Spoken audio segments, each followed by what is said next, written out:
പോലൊരു നല്ല കൂട്ടുകാരിയെ വല്ലാതെ മിസ് ചെയ്യുന്നുണ്ട് ഞാൻ. അത്തരം തോന്നലുകളൊക്കെ നിന്റെ മനസ്സിൽ വരുമെന്ന് എനിക്ക് ഒരു തരി പോലും വിശ്വാസമില്ല. നല്ല സൗഹൃദങ്ങളും ബന്ധങ്ങളും ഒക്കെ ഉണ്ടെങ്കിലേ ജീവിതത്തിനൊരു അർത്ഥമുള്ളൂ ആർച്ചേ. എന്നു മുതലാ ഇത്തരം തോന്നലുകളൊക്കെ ഉണ്ടായി തുടങ്ങിയത്? ചില അനുഭവങ്ങളാണ് നമുക്ക് തിരിച്ചറിവുകൾ ഉണ്ടാക്കുന്നത്. അതുണ്ടായാ പിന്നെ നമ്മൾ ഒന്നും നോക്കരുത്. ചെയ്തു കൂട്ടിയ തെറ്റുകളെല്ലാം അങ്ങ് തിരുത്തിയേക്കണം. തെറ്റ് തിരുത്താനാണോ ഇപ്പൊ എന്നെ കാണാൻ വന്നത്? അതെ, നീ പറയുന്നത് സത്യമാണെങ്കിൽ നല്ല കാര്യം. നിന്റെ മനസ്സ് മാറിയാൽ അതിൽ ഏറ്റവും കൂടുതൽ സന്തോഷിക്കുന്നതും ഞാനായിരിക്കും. നിനക്ക് വലിയ മനസ്സാ ആർച്ചേ. നിന്നെ പോലെ ചിന്തിക്കാൻ നിനക്ക് മാത്രമേ പറ്റൂ. വഴക്കുകളും പിണക്കങ്ങളും ഒക്കെ മറന്ന് നീ എന്നോട് ക്ഷമിച്ച സ്ഥിതിക്ക് ഇനി നമുക്കിടയിൽ സൗഹൃദത്തിനും അപ്പുറം ഒരു ബന്ധം കൂടി ഉണ്ടാവണം. എന്ത് ബന്ധം? ഒരു നാത്തൂൻ ബന്ധം. മനസ്സിലായില്ല. ഇതൊരു പ്രപ്പോസലാ. ഞങ്ങളുടെ അപ്പുവേട്ടനെ ആർച്ച വിവാഹം കഴിക്കണം. ഓ, അപ്പോ ഇത് പറയാനാണല്ലേ നീ ഈ നാടകമൊക്കെ കളിച്ചത്? ഒരിക്കലും നടക്കാത്ത പ്രപ്പോസലും കൊണ്ട് വന്നിരിക്കുന്നു. മൃദുലേ, ഈ ലോകത്ത് നിനക്ക് മാത്രം ബുദ്ധിയും ബാക്കിയുള്ളവരെല്ലാം മണ്ടന്മാരുവാന്നുള്ള നിന്റെ ചിന്തയുണ്ടല്ലോ, അതാണ് ആദ്യം മാറേണ്ടത്. ബുദ്ധിക്ക് ഒരല്പം സ്ഥിരതയില്ലെന്നൊഴിച്ചാ വേറെ ഒരു കുറവും അപ്പുവേട്ടനില്ല. നിനക്ക് തെറ്റി. നിങ്ങളുടെ വീട്ടിൽ അല്പമെങ്കിലും ബുദ്ധിക്ക് സ്ഥിരതയുള്ളത് അപ്പുവേട്ടനാ. എങ്കിലാ അപ്പുവേട്ടനെ നിനക്ക് കല്യാണം കഴിച്ചൂടെ? മൃദുലേ, ഏട്ടന്റെ കല്യാണം നടത്താൻ നീ പാടുപെടുന്നത് ഏട്ടനോടുള്ള സ്നേഹം കൊണ്ടൊന്നുമല്ല. നിനക്ക് എന്നോട് പ്രതികാരം ചെയ്യണം. അതിനാ പാവത്തിന് പോലും നീ വെറുതെ വിടുന്നില്ല. പക്ഷേ നിന്റെ മനസ്സിലിരിപ്പ് ഒരിക്കലും നടക്കാൻ പോകുന്നില്ല. സമ്മതിക്കണം, എല്ലാം അങ്ങ് മനസ്സിലാക്കി കളഞ്ഞു. ബുദ്ധിമതി. നീ പറഞ്ഞതുപോലെ ചില അനുഭവങ്ങളാണല്ലോ നമുക്ക് തിരിച്ചറിവുണ്ടാക്കുന്നത്. അതുണ്ടായ പിന്നെ ഒന്നും നോക്കരുത്. അറിയാതെ പറ്റിയ അബദ്ധങ്ങൾ വീണ്ടും പറ്റാതെ നോയിക്കൊള്ളണം. ഒരുപാടങ്ങ് നകളിക്കണ്ട. നീ അറിയാതെ ചെയ്ത അബദ്ധങ്ങൾ ഇനിയും ചെയ്യും. ശരിക്കും അറിഞ്ഞോട് തന്നെ ചെയ്യും. അത് ചെയ്യിക്കാൻ എനിക്കറിയാം. അപ്പുവേട്ടൻ നിന്റെ കഴുത്തിൽ താലി കെട്ടും. നീ അതിന് സമ്മതിക്കും. ഒരു കല്യാണത്തിനൊരുങ്ങി കാത്തിരുന്നോ നീ? നിന്റെ വാക്ക് കേട്ട് പേടിക്കുന്ന പഴയ ആർച്ചയല്ല ഇപ്പൊ ഞാൻ. നിനക്ക് ചെയ്യാൻ പറ്റുന്ന എന്താന്ന് വെച്ചാ നീ ചെയ്തോ. പക്ഷേ ഈ കല്യാണം ഒരിക്കലും നടക്കാൻ പോകുന്നില്ല.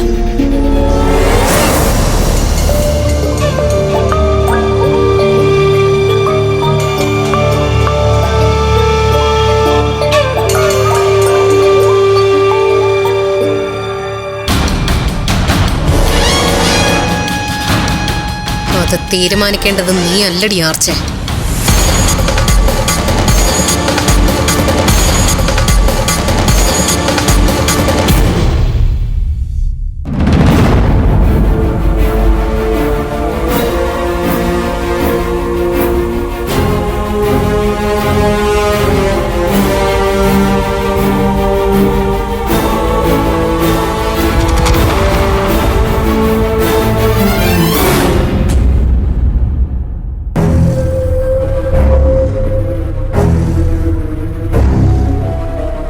എപ്പോ വന്നു? കുറച്ചു സമയമായി. അമ്മയെ കണ്ടില്ലായിരുന്നോ? കണ്ടു. പിന്നെ മോളെ ഒരു പ്രശ്നമുണ്ട്. പ്രശ്നമോ? എന്ത് പ്രശ്നം?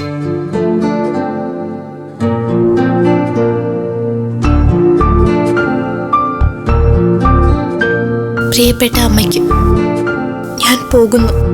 ലക്ഷ്യമില്ലാത്തൊരു യാത്രയൊന്നുമല്ല. ലക്ഷ്യമുണ്ട്. ഞാനും മുകുന്ദേട്ടനും തമ്മിലുള്ള കല്യാണം. അതിനുവേണ്ടിയാ ഞാൻ മുകുന്ദേട്ടന്റെ ഒപ്പം പോകുന്നത്. എല്ലാവരുടെയും സമ്മതത്തോടെ ഈ വിവാഹം നടക്കില്ലല്ലോ. അമ്മയും ഏട്ടനും ചേച്ചിമാരും എന്നോട് ക്ഷമിക്കണം.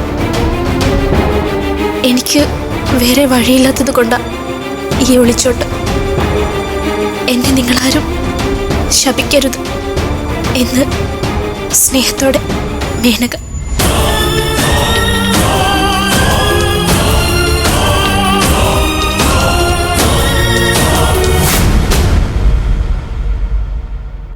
അമ്മ എവിടെ?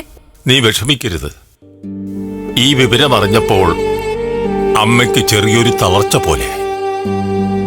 ആശുപത്രിയിൽ അഡ്മിറ്റ് ചെയ്തിരിക്കുക. പേടിക്കാനൊന്നുമില്ല. ഡോക്ടറുമായി ഞാൻ സംസാരിച്ചു. ഇപ്പോ ഒബ്സർവേഷനില്ല. അവിടെ അഭിരാമിയുണ്ട്. ഞാനൊന്ന് മേനകയെ വിളിച്ചോട്ടെ.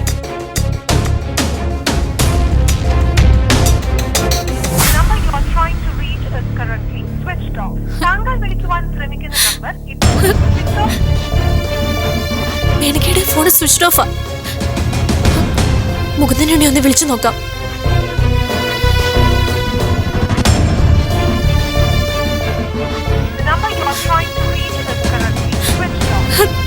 അതും സ്വിച്ച് ഓഫാ.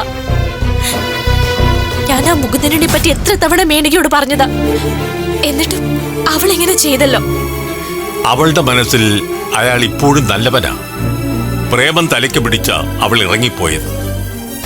സ്നേഹം മുന്നിട്ട് നിൽക്കുമ്പോൾ മറ്റുള്ളവരുടെ വാക്കുകളൊക്കെ വെറും കുറ്റം പറച്ചിലുകളായേ തോന്നും. ജീവിതം തുടങ്ങി എല്ലാം നേരിട്ട് അറിഞ്ഞും മനസ്സിലാക്കിയും വരുമ്പോൾ എല്ലാം കൈവിട്ടു പോയിട്ടുണ്ടാവും. എന്തെങ്കിലും സംഭവിക്കും മുമ്പ് മേനകയെ നമുക്ക് എങ്ങനെയെങ്കിലും രക്ഷിക്കണം. നമ്മുടെ മുന്നിൽ ഇനി അങ്ങനെ ഒരു വഴി മാത്രമേ ഉള്ളൂ. ആ മുകുന്ദനുണ്ണി എന്തും ചെയ്യാൻ മടിയില്ലാത്തവനാ. നമ്മൾ എവിടെ പോയി അന്വേഷിക്കും? എങ്ങനെ കണ്ടുപിടിക്കും? പോലീസിൽ അറിയിച്ചാലോ? കുടുംബത്തിന്റെ താല്പര്യം മാനക്കേടും ഒന്നും നോക്കിയിട്ട് കാര്യമില്ല. പോലീസിനെ അറിയിക്കുന്നത് തന്നെയാണ് നല്ലത്. ഇതെല്ലാം മാധവേട്ടനെ അറിയിച്ചായിരുന്നോ? ഇല്ല, ഫോണിൽ എങ്ങനെ ഇക്കാര്യം പറയും? വരുമ്പോ പറയാം.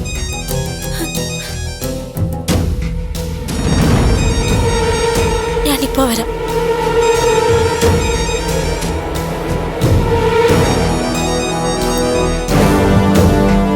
ഹലോ. എത്രയും പ്രിയപ്പെട്ട ആർച്ചേ, നീ വീട്ടിലെത്തിയെന്നും അവിടെ എല്ലാവർക്കും സുഖമാണെന്നും നീ തീരെ പ്രതീക്ഷിക്കാത്ത ഒരു ന്യൂസ് കിട്ടിയെന്നും വിശ്വസിക്കുന്നു. നിന്റെ പുന്നാര അനിയത്തി, അരുമയ്ക്കരുമയായ എരുമക്കന്നു പോലത്തെ മേനക ആ മുകുന്ദനുണ്ണിയോടൊപ്പം ഒളിച്ചോടിയല്ലേ? ഇക്കാര്യം നീ എങ്ങനെ അറിഞ്ഞു? ഇതെന്ത് ചോദ്യമാടി? മണിമംഗലത്തൊരു ഈച്ച പറന്ന സത്യമംഗലത്തെ ഈ മൃദുല അറിയും. ഞാൻ എങ്ങനെ അറിഞ്ഞൂന്ന് ചിന്തിച്ച് നീ തല പുകയ്ക്കണ്ട. എന്റെ അറിവോടെയാ മേനകയും മുകുന്ദനുണ്ണിയും ഒളിച്ചോടിയത്. അപ്പോ നിനക്ക് മേനക എവിടെയുണ്ടെന്ന് അറിയാമോ? അവര് രണ്ടുപേരും എവിടെയുണ്ടെന്ന് ഇപ്പൊ എനിക്ക് മാത്രമേ അറിയൂ. നിന്റെ അനിയത്തിയെ മുകുന്ദനുണ്ണി എന്ന ചൂണ്ട ഉപയോഗിച്ച് കൊത്തിയെടുത്തു ഞാൻ.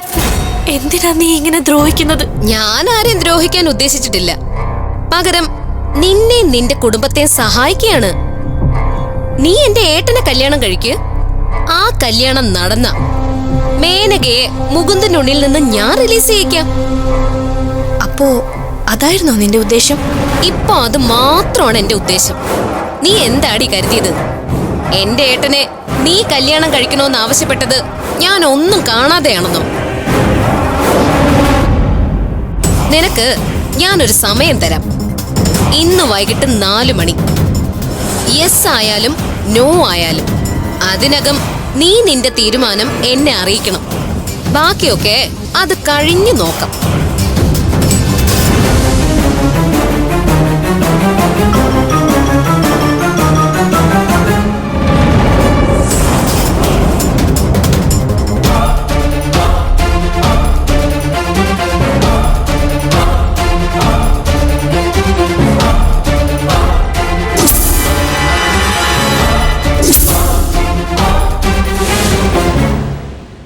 മേനക മുകുന്ദനുണ്ണിയുടെ കൂടെ ഇറങ്ങിപ്പോയോ? അവളുടെ കത്തിൽ അങ്ങനെ എഴുതിയിരിക്കുന്നത്. മുകുന്ദനുണ്ണി അവനൊരു ഫ്രോഡല്ലേ? അവന്റെ കൂടെ പോയാ അവളുടെ ജീവിതത്തിന് മാത്രമല്ല, ജീവന് പോലും സുരക്ഷിതമുണ്ടാവില്ല. ഇങ്ങനൊരു ഫ്രോഡിനൊപ്പം പോവാൻ അവൾക്ക് എങ്ങനെ തോന്നി? മുകുന്ദനുണ്ണിയെ പറ്റി കിട്ടിയ വിവരങ്ങളെല്ലാം ഞങ്ങൾ മേനകയോട് പറഞ്ഞതാ. പക്ഷെ അവളതൊന്നും ചെവിക്കൊണ്ടില്ല. വീട്ടിൽ മാധവേട്ടനില്ല, അഭിചേച്ചിയില്ല. അമ്മയ്ക്ക് എന്ത് ചെയ്യണമെന്നൊരു നിശ്ചയമില്ല. എന്താ ഇപ്പൊ ചെയ്യാ? മേനക മുകുന്ദനുണ്ണിയോടൊപ്പം പോകണമെന്ന് എഴുതി വെച്ചെങ്കിലും അവനോടൊപ്പം തന്നെ പോയെന്ന് നിനക്ക് ഉറപ്പുണ്ടോ? ഉണ്ട്. മേനക മുകുന്ദനുണ്ണിയോടൊപ്പം തന്നെയുണ്ട്. അതെങ്ങനെ അറിഞ്ഞു? അവള് ഫോൺ ചെയ്തോ? അവരുടെ രണ്ടുപേരുടെ ഫോണുകൾ സ്വിച്ച് ഓഫ് ആണ്. പിന്നെങ്ങനെ അറിഞ്ഞു? അത് വിഷ്ണുവേട്ടൻ പ്രശ്നമൊന്നും ഉണ്ടാക്കരുത്, മൃദുല പറഞ്ഞു. അപ്പൊ മൃദുലക്കറിയാം മുകുന്ദനുണ്ണിയും മേനകയും എവിടെ ഉണ്ടെന്ന്. ഇനി ഈ കാര്യം എനിക്ക് വിട്ടേക്ക്. വിഷ്ണുവേട്ട, മൃദുലയെ പിണക്കിക്കൊണ്ട് മേനകയെ നമുക്ക് പോയതുപോലെ തിരിച്ചു കിട്ടില്ല. അതുപോലൊരു കുരുക്കിലാണ് മൃദുല മേനകയെ പെടുത്തിയിരിക്കുന്നത്. ശ്ശേ, അവളെ അന്നേ തല്ലി പുറത്താക്കേണ്ടതായിരുന്നു. ക്ഷമിക്കുന്നവർ കൂടുതൽ ഉപദ്രവകാരിയാവുകയാണ്. ഇതിങ്ങനെ വിട്ടുകൊടുക്കാൻ പറ്റില്ലേ? നിങ്ങൾ തമ്മിൽ വഴക്കിടാനല്ല ഞാൻ ഈ കാര്യം പറഞ്ഞത്. മൃദുല അറിയാതെ നിയമപരമായി മേനകയെ മുകുന്ദനുള്ളിൽ നിന്ന് രക്ഷിക്കാൻ എന്തെങ്കിലും വഴിയുണ്ടോ? അർച്ചേ, നീ നിന്റെ കുടുംബത്തിന് വേണ്ടി സഹിക്കുന്ന വിഷമങ്ങൾ എനിക്കറിയാം. ഈ പ്രോബ്ലം നാളെ മണിമംഗലത്തുണ്ടാക്കുന്ന നാണക്കേടും ചെറുതായിരിക്കില്ല. നിയമപരമായി നമ്മൾ നേരിടാൻ ഇറങ്ങിയാൽ 24 മണിക്കൂർ വേണ്ട, 24 മിനിറ്റ് മതി രണ്ടുപേരെയും പോലീസ് പൊക്കിയിരിക്കും. പക്ഷേ കോടതിയിൽ ഹാജരാക്കുമ്പോൾ മേനക മുകുന്ദനുണ്ണിയോടൊപ്പം പോണമെന്ന് പറഞ്ഞാൽ എന്തു ചെയ്യും? കേട്ടിടത്തോളം അവൾ അങ്ങനെ പറയൂ. മറിച്ചെന്തെങ്കിലും മേനക പറയുമെന്ന് നിനക്ക് ഉറപ്പുണ്ടോ? കേസും കോടതിയായിട്ട് പോയാൽ ഇത് കൂടുതൽ പ്രശ്നമാവും. മേനകയെ രക്ഷിക്കാൻ വേറെന്തെങ്കിലും വഴിയുണ്ടെന്ന് ആലോചിക്കാം. എങ്കിൽ പിന്നെ മൃദുലയെ തന്നെ ആശ്രയിക്കേണ്ടി വരില്ലേ? ഇതിൽ മൃദുലയ്ക്ക് എന്താ റോള്? അതെനിക്ക് മനസ്സിലാവാത്തത്. അത് വിഷ്ണുവേട്ട, മൃദുല നീ എന്തൊക്കെയോ ഒളിക്കാൻ ശ്രമിക്കുന്നുണ്ട് ആർച്ചേ. എല്ലാം കൂടെ മനസ്സിൽ കൂട്ടിവെച്ച് ഇങ്ങനെ വിങ്ങി പൊട്ടാതെ എന്തെങ്കിലും പ്രശ്നം ഉണ്ടെങ്കിൽ അതിനോട് തുറന്നു പറ. എങ്കിലേ എനിക്ക് നിന്നെ സഹായിക്കാൻ പറ്റൂ.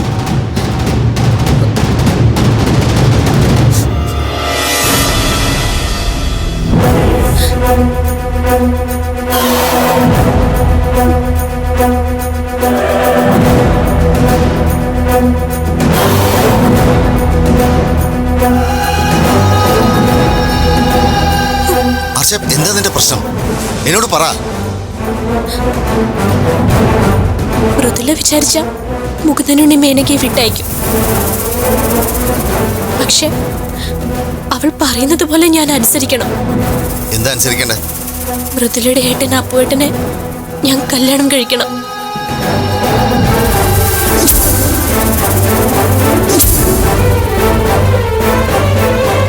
ഞാനതിന് സമ്മതിച്ചില്ലെങ്കിൽ മേനകയുടെ ജീവിതം മുകുന്ദനുണ്ണി നശിപ്പിക്കുമെന്നാ മൃദുല പറഞ്ഞത്. ഞാൻ എന്ത് ചെയ്യും? വിഷ്ണുവേട്ടൻ തന്നെ ഒരു വഴി പറ. നീ വിഷമിക്കേണ്ട ആർച്ചേ, ഞാൻ മൃദുലയോട് സംസാരിക്കാം. വിഷ്ണുവേട്ട, വഴക്കൊന്നും വേണ്ട. മൃദുലെ കാര്യങ്ങൾ പറഞ്ഞു മനസ്സിലാക്കി മേനകയെ രക്ഷിക്കണം. എന്റെ ജീവിതമല്ല എനിക്ക് വലുത്, മേനകയുടെ ജീവിതമാ.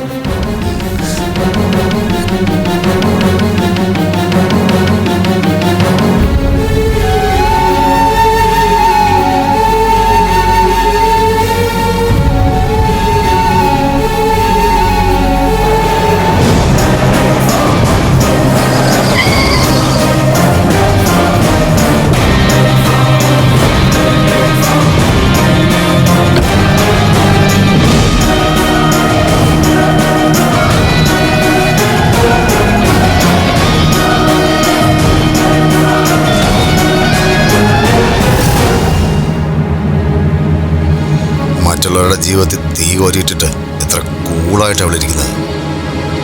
മൃദുലേ, നിന്റെ അമ്മയിലെവിടെ? അമ്മ പുറത്തു പോയിരിക്കുക. വിഷ്ണുവേട്ടൻ എന്നെ വിളിച്ചോണ്ട് പോകാൻ വന്നതാണോ? അതിനുള്ള നേരം ഞാൻ നോക്കിയില്ല. നോക്കിയിട്ട് നിന്നെ വിളിച്ചറിയിക്കാം. വിഷ്ണുവേട്ടൻ ഇരിക്കും, ഞാൻ ചായ ഇട്ടുകൊണ്ട് വരാം. വേണ്ട, എനിക്ക് ഇന്നെ ചായ ഒന്നും വേണ്ട. ഒരു കാര്യം അറിയാനാ വന്നത്. സത്യമംഗലത്ത് രഹസ്യമായി ആരുടെ കല്യാണമാണ് നടക്കാൻ പോകുന്നത്? എല്ലാം അറിഞ്ഞു വെച്ചോണ്ടല്ലേ വിഷ്ണുവേട്ടന്റെ ഈ ചോദ്യം? ആർച്ച സഹായം തേടി കരഞ്ഞോണ്ട് മുമ്പിലെത്തി അല്ലേ? നീ എന്തിനാടി ആ പാവത്തിന്റെ ജീവിതം കൊണ്ട് കളിക്കുന്നത്? നിനക്ക് വേണ്ടി വഴിമാറി തന്നതിന്റെ പ്രത്യുപകാരമാണോ ഇതൊക്കെ? ആർച്ചയുടെ വക്കാലത്തുമായിട്ടാണ് വന്നിരിക്കുന്നതെങ്കിൽ എന്നോട് പറയണ്ട. വിഷ്ണുവേട്ടൻ ഇതിൽ ഇടപെടണ്ട. നീ ഇപ്പൊ ചെയ്തോണ്ടിരിക്കുന്നത് മഹാപാവ. നീ എന്താ ചെയ്യുന്നതെന്നൊക്കെ എനിക്കറിയാം. മുകുന്ദനുണ്ണിയെ പോലൊരു ഫ്രോഡിനെ ഉപയോഗിച്ച് മേനകയെ നീ കെണിയിലാക്കി. അവളെ വച്ച് നീ ആർച്ചയെ ബ്ലാക്ക്മെയിൽ ചെയ്യുന്നു. അപ്പുവിന്റെ ജീവിതം നന്നാക്കാൻ വേണ്ടിയല്ല ഇതെന്ന് എനിക്കറിയാം. അങ്ങനെ ഒരു ആഗ്രഹം നിന്നെ പോലൊരുത്തിക്ക് ഒരിക്കലും ഉണ്ടാവില്ല.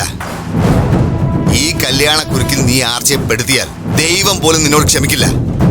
ദയവ് ചെയ്ത് ഈ പ്രവൃത്തിയിൽ നിന്ന് നീ പിന്മാറണം. മേനകയെ വിട്ടയക്കാൻ മുകുന്ദനുണ്ണിയോട് പറ. ഞാൻ നിന്നോട് അപേക്ഷിക്കുകയാണ്, പ്ലീസ്. വിഷ്ണുവേട്ടൻ എന്നോട് യാചിക്കുന്നത് ആർക്ക് വേണ്ടിയാ? വിഷ്ണുവേട്ടന്റെ വീട്ടുകാർക്ക് വേണ്ടിയോ അതോ ഭാര്യ വീട്ടുകാർക്ക് വേണ്ടിയോ? ആർച്ചയെ എന്റെ ഏട്ടൻ കല്യാണം കഴിക്കാൻ പോകുന്നത് അറിഞ്ഞതിന് ശേഷം വിഷ്ണുവേട്ടന് ഒരു പരിഭ്രാന്തി ഉണ്ട്. അതെന്തിനാ? എന്റെ ഏട്ടൻ വിഷ്ണുവേട്ടന്റെ അളിയനല്ലേ?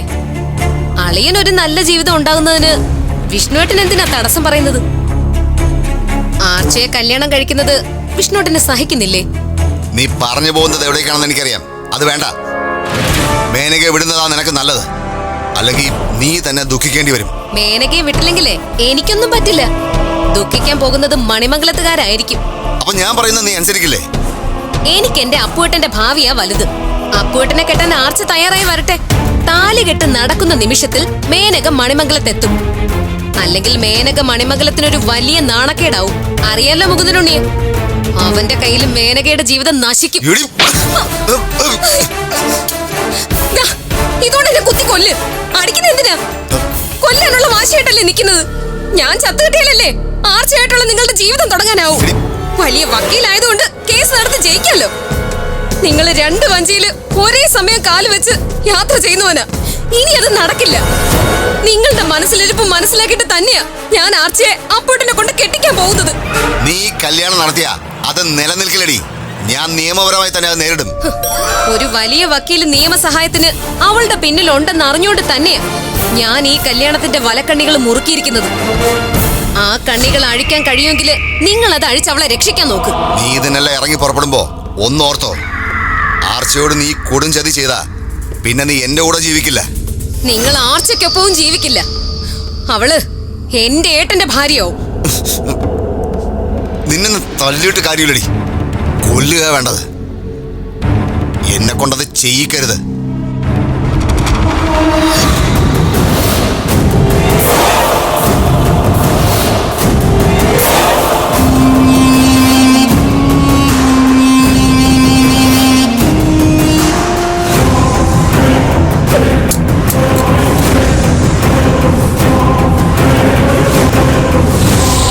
നമ്മൾ കൃത്യസമയത്ത് ശരിയായ തീരുമാനമെടുത്തില്ലെങ്കിൽ നാളെ അത് ഓർത്ത് ദുഃഖിക്കേണ്ടി വരും.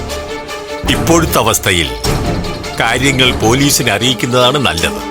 അതിനുവേണ്ടിയാ ഞാൻ വിഷ്ണുവേട്ടനെ കാണാൻ പോയത്. പക്ഷേ വിഷ്ണു നിന്നെ പിന്തിരിപ്പിക്കല്ലേ ചെയ്തത്? ഒരു വക്കീൽ ഇങ്ങനെയാണോ ചെയ്യേണ്ടത്? മാധവൻ ഇവിടെ ഉണ്ടായിരുന്നെങ്കിൽ നമ്മൾ ഇത്രയൊന്നും ബുദ്ധിമുട്ടേണ്ടി വരില്ലായിരുന്നു. വിഷ്ണുവേട്ടൻ പറയുന്നതിലും കാര്യമുണ്ട്. നമ്മൾ പരാതി കൊടുത്ത് പോലീസ് മേനകയെ കണ്ടെത്തിയാലും അവര് മേനക പറയുന്നത് കേൾക്കും. അവൾ മുകുന്ദനോടൊപ്പം പോകാൻ ഉറച്ചു നിന്ന പോലീസ് അവരുടെ കല്യാണം നടത്തി കൊടുക്കും. നമ്മൾ അതിന് സാക്ഷിയാവേണ്ടി വരും. അങ്ങനെ സംഭവിച്ചാൽ മണിമംഗലത്തിന്റെ സൽപ്പേര് നഷ്ടപ്പെടും. നാണക്കേട് കൊണ്ട് പുറത്തിറങ്ങാൻ പറ്റാതാവും. അതിനേക്കാളൊക്കെ എനിക്ക് വലുത് മേനകയുടെ ജീവിതമാണ്. അയാളുടെ ചതിയിൽ നിന്നും അവളെ രക്ഷിക്കണം. ഞാൻ പഠിപ്പിച്ച ചിലർ പോലീസിലുണ്ട്. ഞാൻ അവരെ വിളിച്ചൊന്ന് സംസാരിക്കാം. നമുക്ക് അനുകൂലമായ രീതിയിൽ ഈ കേസ് കൈകാര്യം ചെയ്യാൻ പറയാം. അതിനെ കൊണ്ടൊന്നും കാര്യമില്ല. അവര് വെൽ പ്ലാൻഡ് ആണ്. മേനക മുകുന്ദനുണ്ണിക്കൊപ്പം പോയതിൽ ചിലർക്ക് വ്യക്തമായ ലക്ഷ്യങ്ങളുണ്ട്. ഈ കാര്യങ്ങൾ മേനക അറിഞ്ഞ അവൾ സ്വമേധയാ തിരിച്ചു പോരും. അതിനുള്ള വഴിയാണ് ഞാൻ ആലോചിക്കുന്നത്. ആരാണ് മുകുന്ദനുണ്ണിക്ക് പിന്നിൽ? അതൊക്കെ പിന്നെ പറയാം. ഇപ്പോ ഈ കാര്യത്തിലൊരു പരിഹാരം കണ്ടുപിടിക്കാൻ പറ്റുമെന്ന് ഞാനൊന്ന് ശ്രമിച്ചു നോക്കട്ടെ. എന്ത് വന്നാലും മേനകയ്ക്കൊന്നും സംഭവിക്കാതെ ഞാൻ അവളെ രക്ഷിച്ചിരിക്കും.